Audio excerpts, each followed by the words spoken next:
As a reminder to everybody, at events like this, if you could please remove your hats, we appreciate it very much.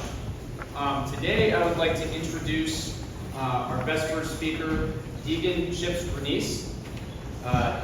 Chips has been a staff member for 2 years and a camper for 7 years, so 9 years at Agawam. He is a fixture in our wood shop and in sailing. In the short time that I have known Chips, he's proven to be earnest, genuine, and thoughtful, and I hope when you hear his talk today that you will feel the same. I introduce you, Chips Granese. Chip. Good morning, everybody. Good morning, Chips.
I would first like to start off by having everyone close their eyes and think about the person at camp who you spend the most time with. Whether it be a camper here on age group or cabin, an older brother, boy you look up to, or even a staff member.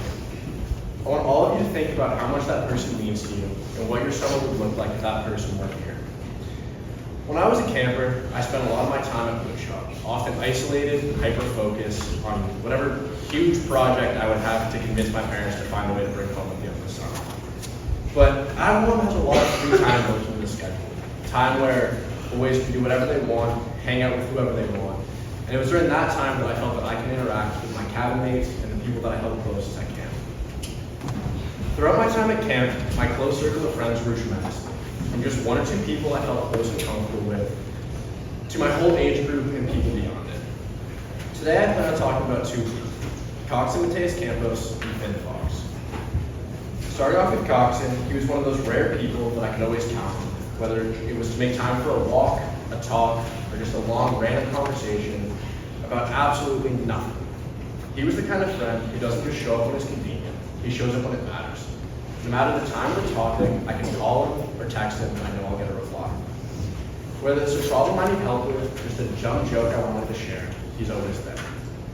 He makes me laugh when I need to laugh, calms me down when I just need a second to breathe.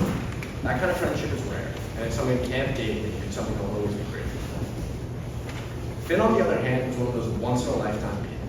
He was the kind of person who made camp feel lighter just by being here. Whether it was by cracking a joke, coming up with a wild plan, or pulling one of his creative schemes. Sorry about those calves. Finn had this way of making everything feel like an adventure.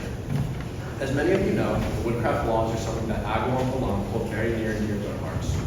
But when it came to the woodcraft laws, Finn didn't just follow the woodcraft law, be joyful, seek the joy of being alive.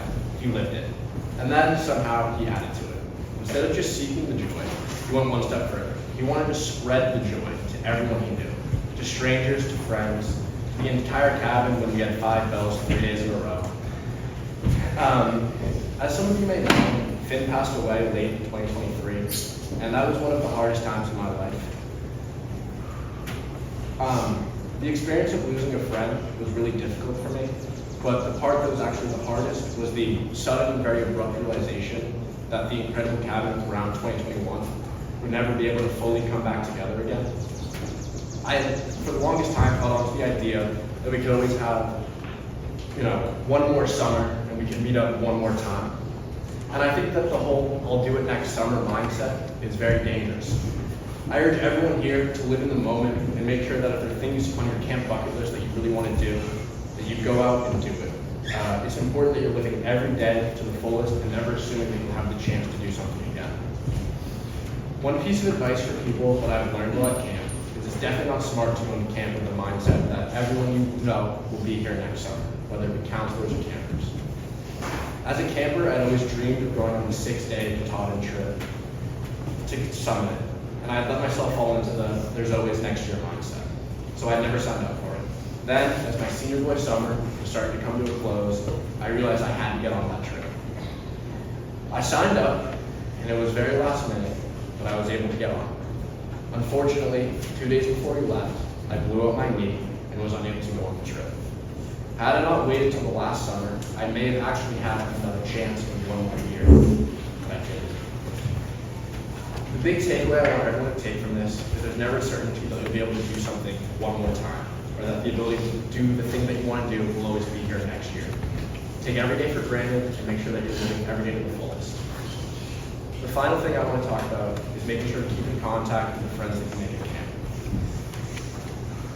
One thing that I wish I had done more during my camper years was staying in contact with my cabin and people like Finn, people who I wish I could just have a long conversation with.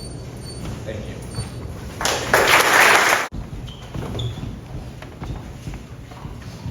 Christopher Robin and I walked along under branches lit up by the moon, posing our questions to Al and Leor as our days disappeared all too soon. But I've wandered much further today than I should, and I can't seem to find my way back to the wood. So help me if you can, I've got to get back to the house at Brook Corner by 1. You'd be surprised, there's so much to be done. Count all the bees in the hive, chase all the clouds from the sky. Chase those clouds, oh, back to the days of Christopher Robin and Pooh. Winnie the Pooh doesn't know what to do, got a honey jar stuck on his nose.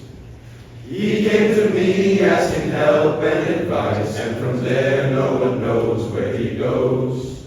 So I sent him to ask of the owl if he's there, how to loosen the jar from the nose of a bear. So help me if you can, I've got to get back to the house at Brook Corner by 1.